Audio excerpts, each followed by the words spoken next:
Episode 3 Solutions. In this episode, we will be discussing how the average consumer can help to mitigate e-waste and hazardous waste.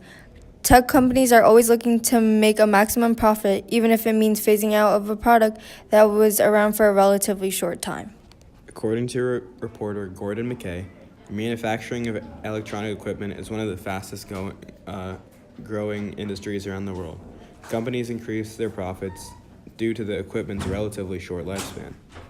Because of the equipment's short lifespan, the quality of discarded electronics grows at an alarming pace, causing there to be an increase of e-waste around the world. The increase of e-waste is driven by companies creating new models to buy, as well as the rising incomes of those who buy the products. This increase of e-waste can cause the increase of environmental problems as well as harmful elements released into the air we breathe. In 2013, a survey was done by the EPA, and we've come to a realization that there's over 60,000 tons of e-products in the market and waste from e-products. E-waste is generated from the electronic industry. 70% of toxic waste is e-waste, yet only 12.5% of e-waste is recycled. As companies began to develop more electronic devices, more and more people buy these products and don't properly dispose of their other devices. Disposing of their devices improperly causes there to be a buildup of e-waste, which can later harm our environment. According to the EPA, in any case, disposing of electronic devices or components are considered hazardous waste. One solution for the rising problem of e-waste and hazardous waste would just simply be trying to restrain yourself from buying new products every time a new one comes out. Just by keeping the original electronic until it is inefficient would help decrease the amount of e-waste in our environment.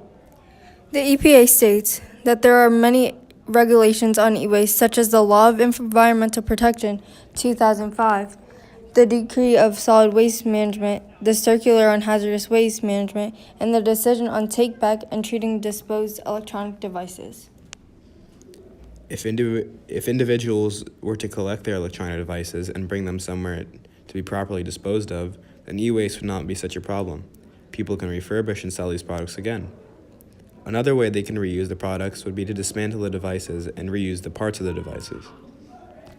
Huge amounts of scraps of computers, monitors, televisions, and other electronic devices are sent to landfills if they are not properly disposed of. Because of this, some parts that can be useful to other companies are no longer efficient since they weren't disposed of properly. In recent years, many researchers have developed a better understanding of the problem of e-waste and hazardous waste.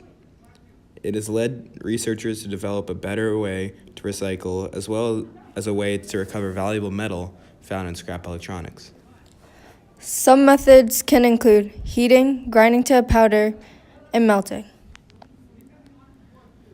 Just by disposing of your unused electronics properly, you can be helping the environment. Ways to limit our e-waste follows. You can trash them and give them to companies in order to dispose of them properly, pass them to be reused, and learn how to fix the devices yourself. Recycling of these products can be used to make new products.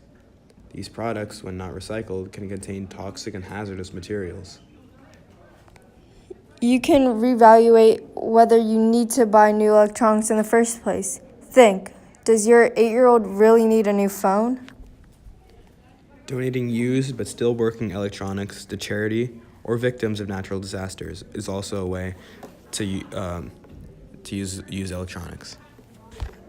E-waste may also harm human health. New researchers from the EPA states e-waste is a serious environmental problem, from toxic chemicals and heavy metals leaching into soil and landfills to polluting to air and water supplies, caused through improper recycling techniques in developing countries. As the problem of e-waste starts to rapidly grow, we need to find more effective electronic recycling programs in order to keep up with the unwanted equipment that people have.